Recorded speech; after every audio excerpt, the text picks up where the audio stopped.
There's something strange about human desire. No matter how much you achieve, how much you gain, how much applause you receive, it never feels complete. There's always one more thing you want. More money, more respect, more love. But have you ever stopped and asked, why? Arthur Schopenhauer, one of the darkest and most honest philosophers in history, believed he found the answer. He called it the law of desire, a truth so uncomfortable that most people spend their entire lives trying to ignore it. Schopenhauer once said, "Life swings like a pendulum, backward and forward between pain and boredom. When you desire something, you suffer, because you don't have it yet. You feel restless, incomplete, unsatisfied. Then, when you finally get what you wanted, the excitement fades. You enjoy it for a while.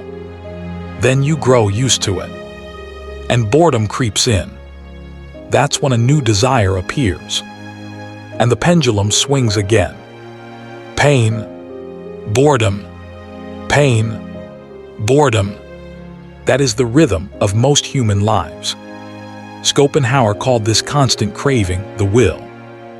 He believed every human being is ruled by this blind, endless force. It's what makes us hungry for love, success, sex, recognition, and control. But the will is never satisfied. It doesn't stop when you reach your goals. It simply creates new ones. You buy a car, now you want a better one. You fall in love, now you want to be adored. You get promoted, now you want status. The will whispers, you're almost there. But it lies every single time. Because even when you reach the top, you'll still feel that quiet emptiness inside. Our modern world thrives on this law. Social media, advertising, and entertainment all feed your desire, telling you you're missing something, that you'll be happy when you buy, achieve, or become something more. But Schopenhauer warned that this cycle only deepens our suffering.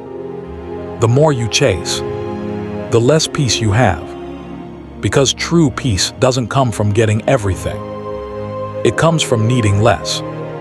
The philosopher said the first step toward freedom is to observe your desire instead of obeying it. When you catch yourself wanting something, don't rush to satisfy it. Watch it, feel how it pulls you, and realize that pull is not who you are. It's just the will trying to control you. Once you can see that, you can begin to master it. You may still want things, but now you no longer suffer because of them. A man who can watch his desires without being owned by them is a free man. He can walk through life calm, deliberate, and unbothered. He's not desperate for attention, not enslaved by pleasure, not controlled by fear of loss. He acts because he chooses to, not because his emotions push him. That is what Schopenhauer meant by liberation from the will, a state of inner power, where peace becomes stronger than craving. Think about your own life.